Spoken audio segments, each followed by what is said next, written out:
The great meeting hall of the Galactic Council buzzed with worried voices. Beings from across the galaxy sat in their floating chairs, their strange forms casting odd shadows in the blue light.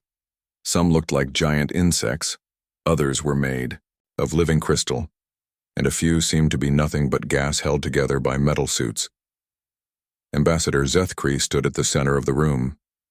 His skin was dark purple and his forearms moved as he spoke. The other council members had seen him deliver bad news before, but today felt different. Today, he looked scared. Council members, Zethkri began, his voice carrying through the hall's speakers. The Devourers have chosen their next target.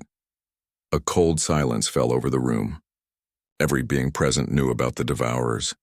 They were machines that ate planets and turned everything into more of themselves. In the past 50 years, they had destroyed 17 entire star systems. No one had ever stopped them. "Where?" asked Councillor Mirthak. Her crystal body flashed nervous colors of red and orange. Zethkri pressed a button, and a hologram appeared in the center of the room. It showed a small yellow star with several planets around it. The third planet from the star glowed blue and green. "The Sol system," Zethkri said. "Specifically, the planet the locals call Earth." Several council members made sounds of confusion. The name meant nothing to most of them. "Earth is home to a species called humans," Zethkri explained. "They discovered faster-than-light communication only 20 years ago. They have never traveled beyond their own star system. Their technology is primitive compared to ours." Councillor Vextar, whose gas-filled suit hissed as he spoke, raised a mechanical arm. "How many of these humans are there?" "Nearly 10 billion, Zethkri replied. The number hit the council like a physical blow. 10 billion lives, and they were all about to die. "We must evacuate them immediately," declared Mirthak, her crystal form now flashing urgent purple. "How long do we have?" Zethkri looked at his datapad. "Our long-range sensors detected the first Devourer ships entering the outer edge of the Sol system 3 hours ago. Based on their usual patterns, they will reach Earth in 72 hours. 72 hours, whispered Council Leader Thalmor, a being who looked like a walking tree. To evacuate 10 billion people from a planet whose people have never seen a spaceship. The math was impossible. The Council's largest evacuation fleet could carry maybe 50 million beings at once. Even if they had a fleet at Earth right now, which they didn't, they could never save everyone. "Where is our nearest battle fleet?" asked Vextar. Zethkri's shoulders drooped. "Admiral Kessitra's fleet is 47 light-years away, dealing with pirates near the Andorian Nebula. Admiral Morduk's fleet is even further, protecting the outer colonies. Even if we called them back now, they couldn't reach Earth for at least 2 weeks. 2 weeks, Thalmor repeated. By then, there won't be anything left to save." The Council had protocols for this situation. When a planet couldn't be defended, they would send a small diplomatic ship to warn the inhabitants and offer to evacuate whoever they could. It was never enough, but it was all they could do. "I'll prepare a message for the humans," Zethkri said quietly. "We'll tell them what's coming, and offer to take as many as our emergency ships can carry." "How will you choose?" asked Mirthak. "How do you decide which 10 million lives to save out of 10 billion? No one answered. There was no good answer. As the Council debated emergency procedures, alarms began sounding throughout the hall. The main viewing screen flickered to life, showing images from the Sol system captured by long-range sensors. The Devourer fleet was massive. Thousands of dark ships moved through space like a plague of metal insects. Each ship was the size of a city, and they moved in perfect formation. At the center of the fleet was the command vessel, a monster of metal and machinery larger than most moons.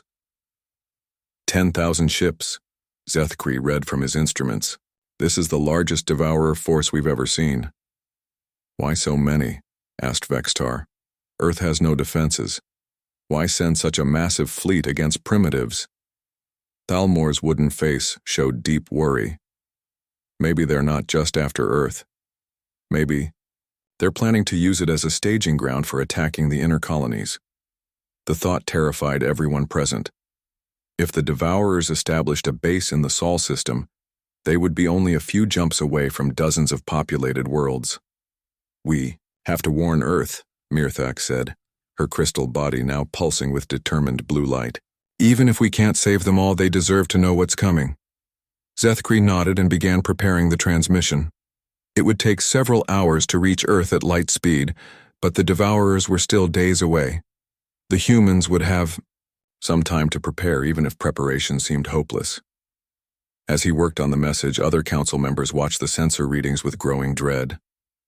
The Devourer fleet was moving faster than expected. Instead of the usual slow, methodical approach, they seemed eager to reach their target. "They're accelerating," reported Sensor Chief Quindal, a small, mouse-like being whose large eyes never left her instruments. "At this rate, they'll reach Earth in 60 hours, not 72. The council members exchanged worried glances. Something was different about this attack.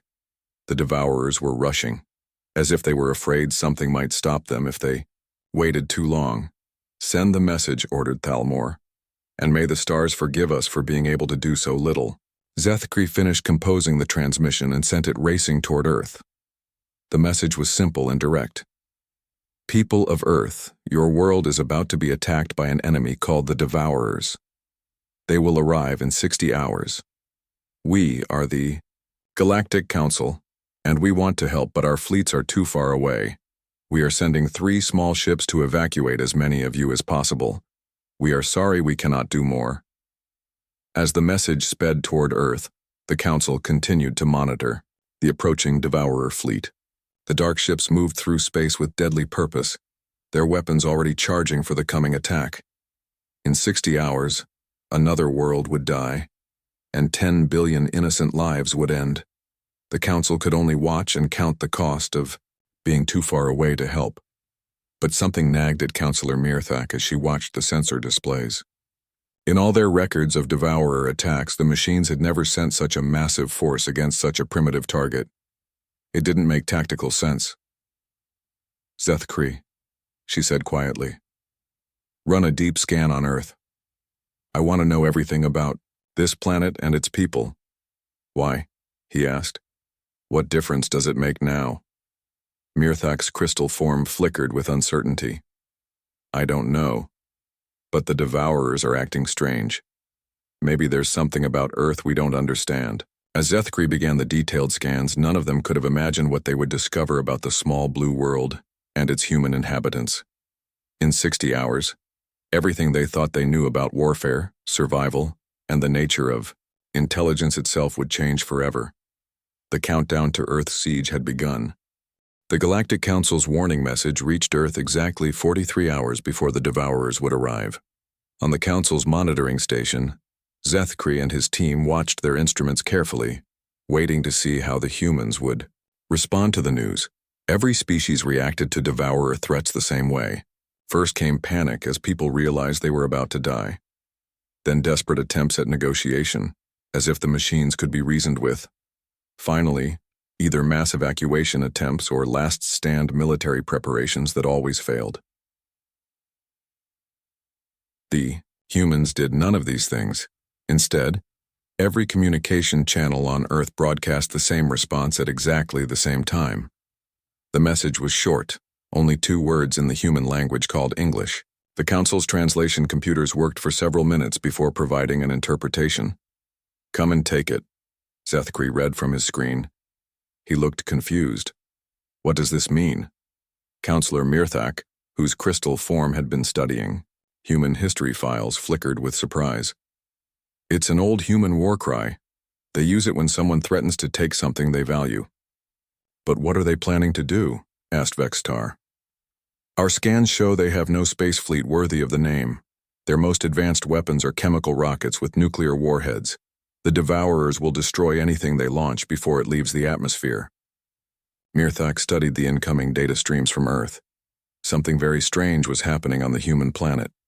Instead of the expected panic, mass evacuations, or military buildups, something else entirely was occurring. The humans were disappearing. "Look at this," she said, her crystal body flashing with confusion. "Major population centers are going dark. New York, London, Tokyo, Mumbai. The lights are still on, but our life sign scanners show massive population drops. Zethkri checked his instruments. Where are they going? Our orbital sensors show no ships leaving the planet, no movement to underground bunkers. They're just gone. The disappearances continued for the next 36 hours. By the time the first Devourer scouts entered Earth's solar system, nearly 9 billion humans had vanished from the planet's surface. Cities stood empty but perfectly preserved, as if their inhabitants had simply stepped outside for a moment and forgotten to return. The Devourer command ship, a massive structure bristling with weapons and sensors, took position above Earth's North Pole. Smaller ships spread out across the planet, beginning their standard invasion protocol. The first wave of scout ships descended into Earth's atmosphere, expecting to find cowering survivors hiding in buildings or fleeing through streets. Instead, they found empty cities that looked like museum displays. Cars sat abandoned in perfect traffic jams. Meals remained half-eaten on restaurant tables. Televisions played to empty rooms. It was as if an entire civilization had been frozen in time. The Devourer scouts, programmed for efficient resource collection, began their standard procedures. They landed in major cities and started setting up processing equipment. Their job was simple: catalog all useful materials and prepare them for harvesting. That's when the first ship exploded. The blast came from nowhere, a precisely targeted beam of energy that cut through the scout ships, armor like it was made of paper. Before the other Devourers could react, a second ship exploded, then a third. On the Council monitoring station, alarms began blaring as sensors detected the impossible. Energy signatures detected, reported Quindal, her mouse-like features twisted, with confusion. But I can't locate the source. It's like the attacks are coming from the planet itself.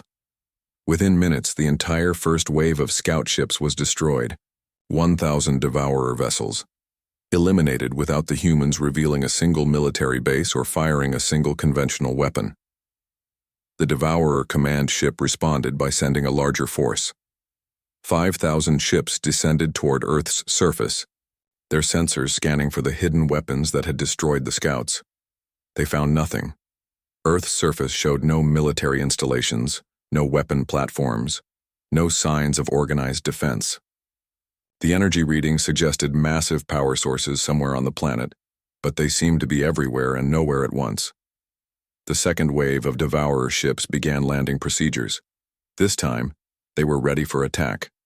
Their shields were at maximum power, their weapons charged, their sensors sweeping constantly for threats. The attacks came anyway. Massive explosions erupted from what appeared to be empty ground. Beams of destructive energy emerged from forests and mountains. Lightning strikes, far too precise to be natural, reached down from storm clouds that hadn't existed moments before. Most disturbing of all, the planet itself seemed to be fighting back. Earthquakes struck with surgical precision, opening cracks in the ground directly beneath landing ships. Hurricanes formed in minutes, their winds perfectly tuned to destabilize aircraft. Even the ocean seemed hostile, with impossible waves rising to smash coastal landing parties. "This is impossible," whispered Zethkri as he watched the sensor readings. "Planets don't fight back. How are they doing this?" The answer came when Devourer boarding parties finally found living humans. A squad of 10 Devourer warriors, each the size of a small vehicle and armed with weapons that could level buildings, cornered what appeared to be a group of human survivors in the ruins of New York City. The warriors expected to find terrified civilians begging for their lives. Instead, they found hunters. The humans were wearing strange armor made from materials the Devourers didn't recognize. Their weapons looked crude but fired projectiles that somehow penetrated Devourer shields. Worst of all, they moved like they knew exactly what they were doing. The humans had been studying the enemy. The battle lasted 3 minutes. When it was over, 10 Devourer warriors lay in pieces, and the humans had vanished back into the city's shadows carrying Devourer weapons and technology. Similar scenes played out across the planet. Everywhere Devourer forces landed, they found humans who weren't running or hiding. These humans had spent the past 36 hours learning everything they could about their attackers. They had studied devourer tactics, weaknesses, and technology from the destroyed scout ships. Even worse, the humans were adapting faster than anyone thought possible. Within hours of capturing devourer equipment, they were using it against its creators. They modified the weapons, improved the technology, and turned the devourer's own tools into more effective versions of themselves. On the Council monitoring station, Mirthak watched the impossible battle unfold with growing horror. "They're not trying to escape," she said quietly. "They're not even trying to defend their planet in the traditional sense." "Then what are they doing?" asked Zethkri. Mirthak's crystal form flickered with realization and fear. "They're hunting. The humans have turned their entire planet into a trap, and they're using the devourers as prey." The siege of Earth had begun, but nothing was going according to the script. For the first time in galactic history, the devourers had encountered an enemy that didn't just fight back, they fought smart. And somewhere in the empty cities and hidden tunnels of Earth, 9 billion humans were learning exactly how to kill the unkillable. 3 weeks into what should have been Earth's destruction, the Galactic Council faced a problem they had never encountered before. Instead of monitoring the aftermath of another planetary genocide, they were watching the Devourer invasion force slowly disappear. The impossible was becoming routine. Counselor Mirthak stood before the emergency session, her crystal form pulsing with colors that had no names in most galactic languages. The data she was about to present defied everything the Council thought they knew about warfare. "In the past 21 days, she began, the Devourer invasion force has lost 43% of its ships. Not to space battles, not to planetary defense systems, but to something we've never seen before." The holographic display showed Earth rotating slowly in the center of the Council chamber. To most observers, it looked like any other inhabited planet. Cities still had lights, weather patterns seemed normal, and orbital scans detected the usual signs of civilization. What the scans didn't show was that the entire planet had become a weapon. "The humans have done something that no species in our records has ever attempted," Mirthak continued. "They haven't just militarized their world, they've turned it into an extension of themselves." The explanation had taken weeks to piece together, from scattered reports and captured devourer transmissions. What the humans had accomplished during those first 36 hours of disappearing was nothing short of revolutionary. Instead of building massive ships or space-based weapons, humanity had gone underground. But not in the way most species did when faced with invasion. Most civilizations built bunkers and shelters, places to hide until rescue came or death found them. Humans had built a second world. Beneath Earth's surface lay a network of tunnels, chambers, and facilities that stretched across continents. These weren't simple caves or mines. They were sophisticated installations connected by high-speed transport systems. The humans had literally hollowed out their planet and turned it into a massive war machine. Every mountain range on Earth has been converted into a weapons platform, Mirthak explained as the hologram zoomed in on the planet's surface. What appear to be natural rock formations are actually camouflaged artillery positions. The humans call them railguns, magnetic acceleration systems that can fire projectiles at significant fractions of light speed. The Council members watched, in fascination and horror as the display showed cross-sections of Earth's geography. Mount Everest wasn't just the planet's highest peak anymore. It was a fortress bristling with weapons that could reach orbit. The Rocky Mountains had been hollowed out and filled with manufacturing facilities. Even small hills concealed launch platforms for weapons the humans called hunter-killer drones. But the surface modifications are only part of their strategy, Mirthak continued. The humans have also learned to weaponize their planet's natural systems. This was the part that truly terrified the Council. Humans had always been unusual in their relationship with their homeworld. Most species conquered their planets, bending nature to their will through technology. Humans had learned to work with Earth's systems, and now they had turned that partnership into something deadly.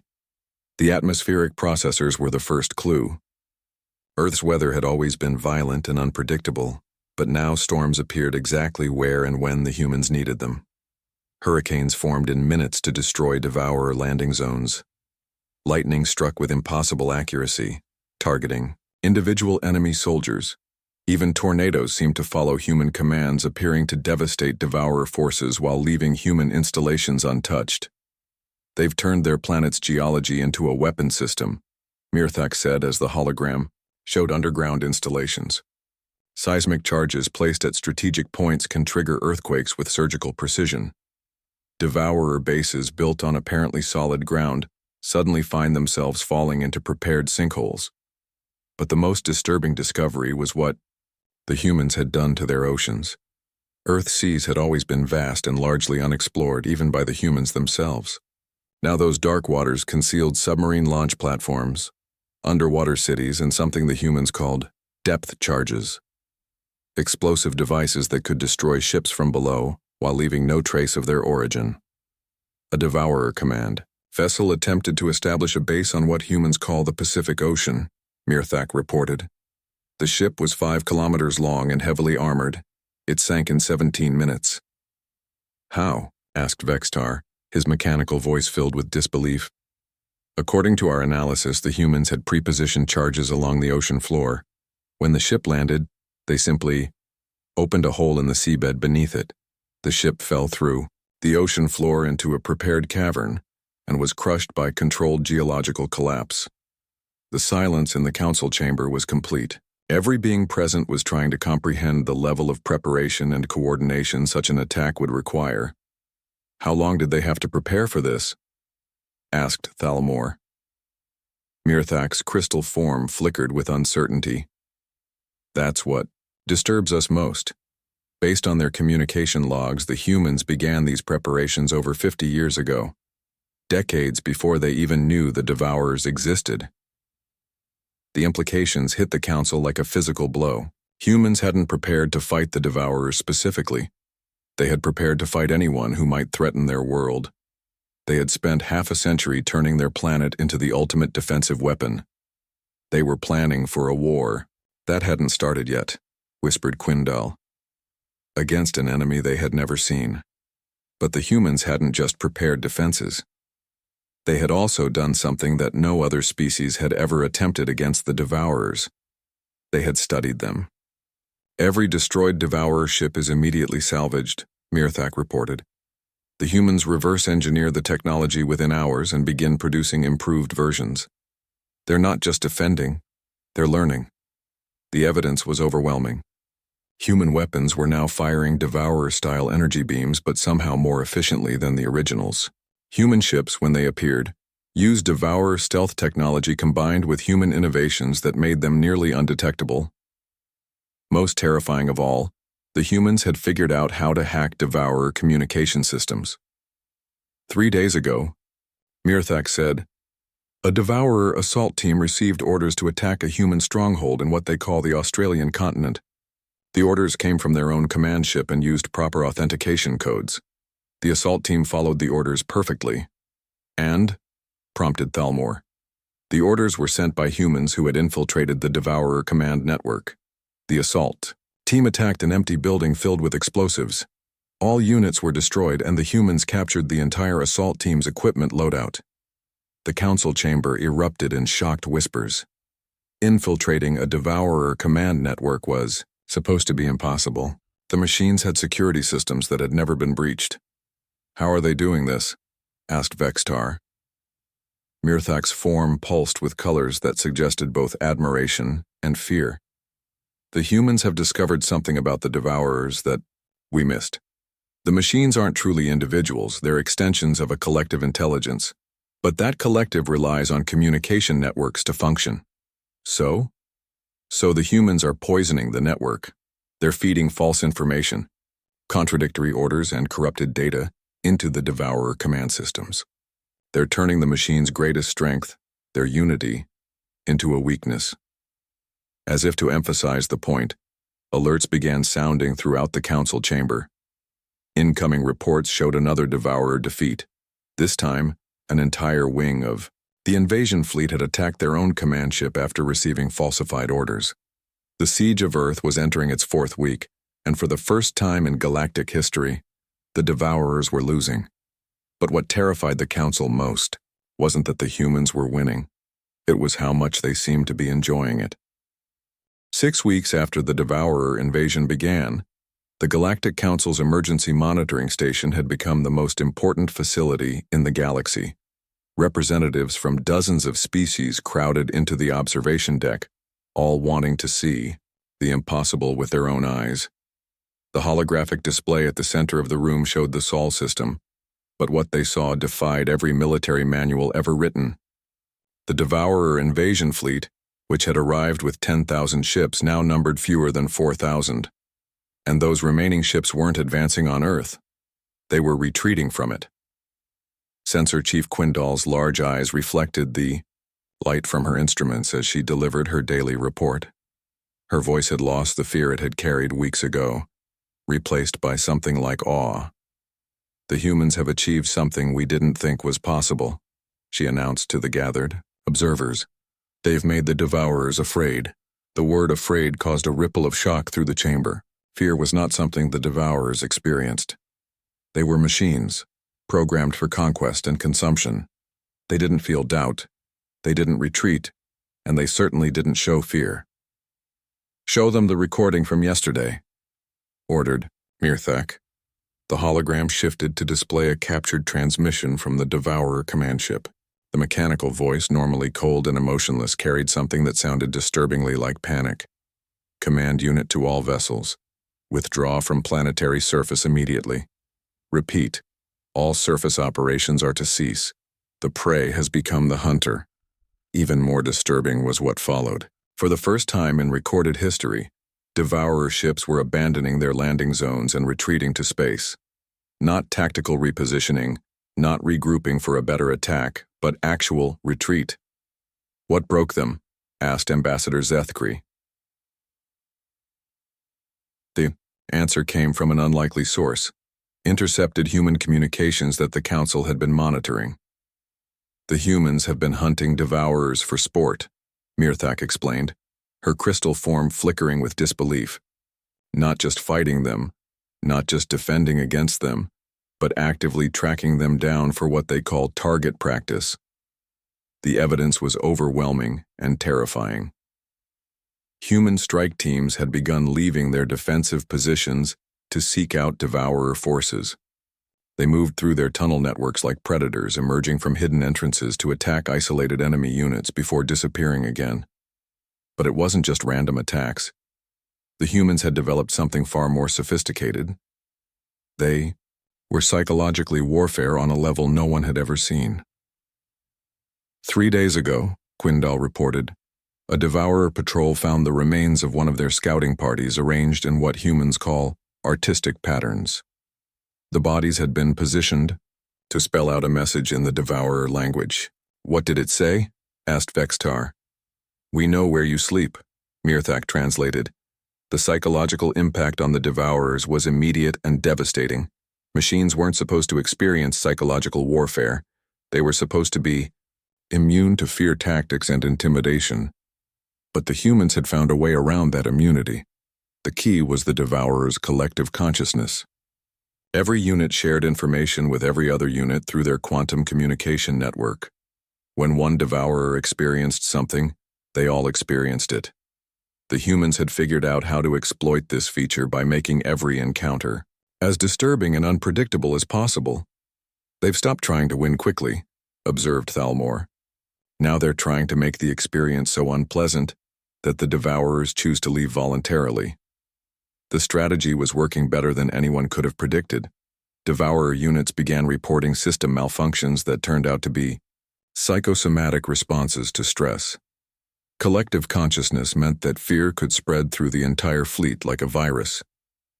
The breaking point came when a human commando team did something that should have been impossible.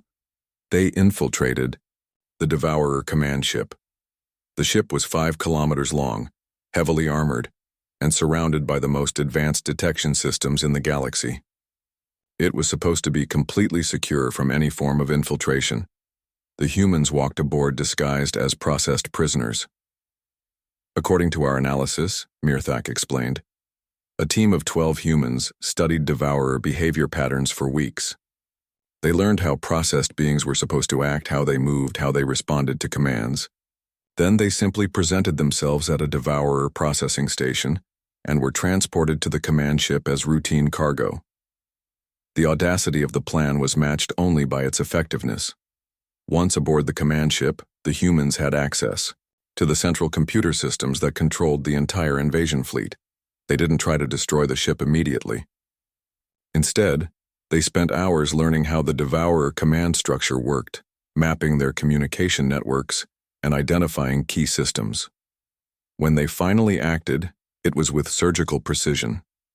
They severed the quantum communication links, Quindle reported. Every Devourer ship in the system suddenly lost contact with every other ship.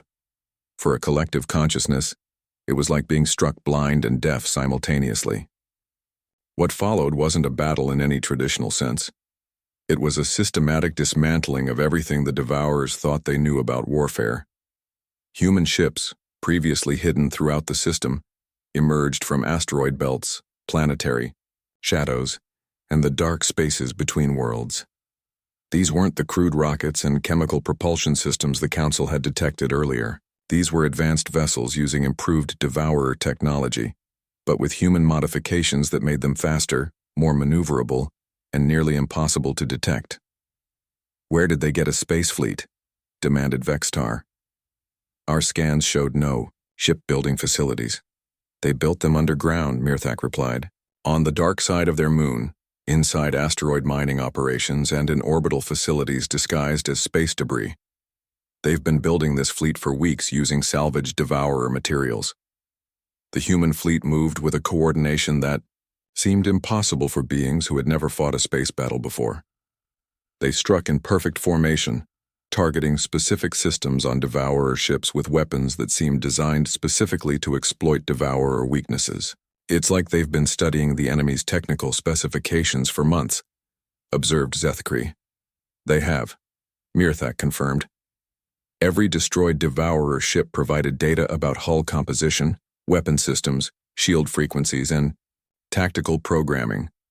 The humans have built a complete database of Devourer technology and figured out how to counter every single system. But the most devastating part of the human attack wasn't technological, it was psychological. Cut off from their collective consciousness, individual Devourer ships found themselves making decisions they had never had to make alone. The experience was so alien to their programming that many ships simply shut down rather than continue fighting. "They're having what humans call nervous breakdowns," Quindle reported with disbelief. "Machines are having nervous breakdowns." The battle lasted 18 hours. When it was over, the Devourer invasion fleet had been reduced to fewer than 1,000 ships, and those were fleeing the system as fast as their engines could carry them. But perhaps the most terrifying moment came at the very end of the battle, when Earth transmitted a message to the retreating Devourers. "Thanks for the technology," the message said in perfect Devourer language. "We've made some improvements. Feel free to come back anytime you want to donate more ships." For the first time in galactic history, the Devourers had been not just defeated but humiliated, and the beings who had done it were offering to do it again. As the Council members watched the last Devourer ships disappear into hyperspace, one thought dominated every mind present. What had they just witnessed? And more importantly, what did this mean for the rest of the galaxy? The emergency session of the Galactic Council convened 3 days after the last Devourer ship fled the Sol system. For the first time in the organization's 1,000-year history, they were dealing with a situation no one had ever planned for. What to do when a primitive species completely destroys the galaxy's most feared enemy? The Great Chamber buzzed with nervous energy as representatives from over 200 worlds gathered to discuss the human problem. That's what they were calling it now. Not the Earth situation or the Devourer defeat, but the human problem. Ambassador Zethkri stood at the center of the chamber, his forearms holding data pads that contained the most disturbing intelligence, reports in Council history. Around him, beings who had spent centuries debating trade regulations and border disputes were now forced to confront a species that had rewritten the rules of galactic warfare in 6 weeks. "Council members," Zethkri began, his voice carrying across the chamber, "we must address what humanity has demonstrated. Our analysis teams have spent the past 3 days studying the aftermath of the Earth conflict, and our findings are troubling. The holographic display showed Earth as it appeared now. The planet looked peaceful from orbit, but the Council knew better. Every mountain, every forest, every innocent-looking hill now potentially concealed weapon systems that could destroy entire fleets. The humans didn't just defend their world, Zethkri continued. They demonstrated capabilities that pose a fundamental threat to galactic stability. Councillor Vextar's mechanical voice hissed through his gas-filled suit. They destroyed the Devourers. Shouldn't we be grateful? Should we? Countered Mirthak, her crystal form pulsing with worried orange light. Consider what they've shown us. They can weaponize planetary geology, manipulate weather systems for military purposes, and adapt alien technology faster than its original creators. Most disturbing of all, they've proven capable of psychological warfare that can break the minds of artificial intelligences. The evidence was laid out in clinical detail across multiple holographic displays. Earth's transformation from a simple, agricultural world to a planet-sized weapon system. Humanity's ability to reverse engineer and improve upon technology they had never seen before. Their capacity for deception and misdirection that had allowed them to infiltrate supposedly impregnable Devourer systems. They made the Devourers afraid, whispered Councillor Yathara, a being whose species had lost 3 worlds to the mechanical plague. No one has ever done that before. That's exactly the problem, replied Councillor Drakmore, a representative from one of the galaxy's most militaristic species. If they can do this to the Devourers, what could they do to the rest of us? The question hung in the air like a poison cloud. Every being present was thinking the same thing. Humanity had just demonstrated that they were potentially more dangerous than the enemy they had destroyed. We need to act before they expand beyond their home system, Drakmore continued. Strike now, while they're still confined to one world. With what? Snapped Thalmor. They just destroyed 10,000 Devourer ships. Our entire combined fleet numbers less than 8,000 vessels, and most of those are patrol boats and cargo haulers. The mathematical reality was sobering. The Council's military forces had been designed to handle pirates, smugglers, and small border conflicts. They had never been intended to fight a species that could turn their entire planet into a weapon. Maybe we should consider diplomatic contact, suggested Mirthak. They haven't shown any aggressive intentions toward other worlds. They only attacked the Devourers because they were invaded. Haven't they? Drakmore's scaled hide rippled with agitation. Look at their message logs. They've been monitoring our communications for weeks. They know about us, our worlds, our technology. That sounds like intelligence gathering to me. It was true.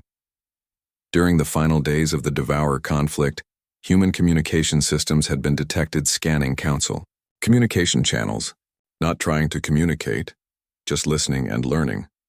The debate continued for hours, but it was interrupted by an alert from the monitoring station. Quindal's image appeared on the main screen, her large eyes reflecting emergency lights. Council members, she announced. We're receiving a transmission from Earth. It's addressed to the Galactic Council using our official communication protocols. The chamber fell silent. This was first contact from humanity's perspective. Their first official communication with galactic civilization. Put it through, ordered Thalmor.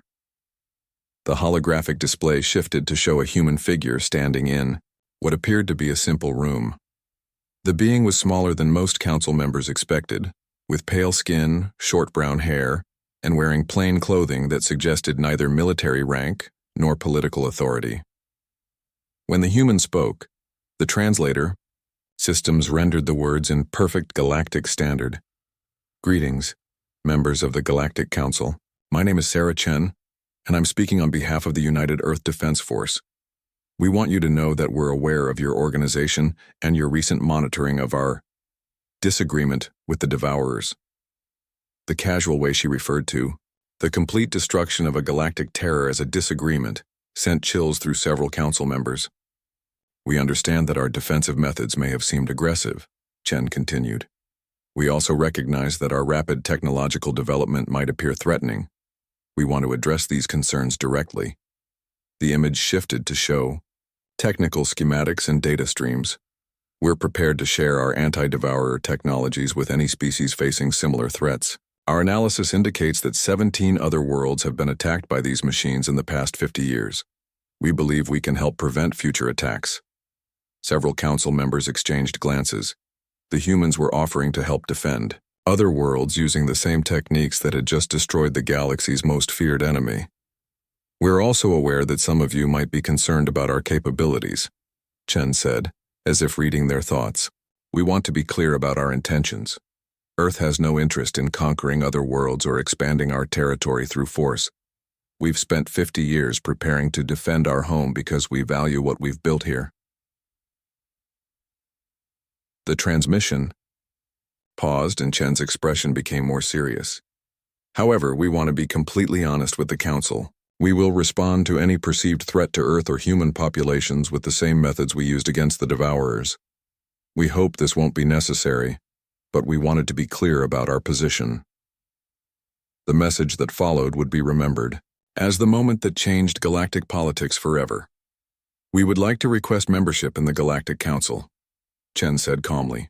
We believe we can contribute to galactic security and peace. We have technologies and techniques that could benefit all member species.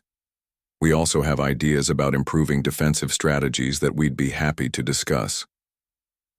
The transmission ended with coordinates for a diplomatic meeting and a phrase that would echo through council records for generations. We're looking forward to being good neighbors. As the chamber erupted in debate, Mirthak found herself staring at the now empty holographic display.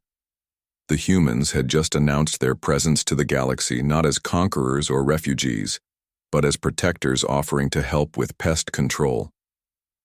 They're not asking for our protection, she said quietly.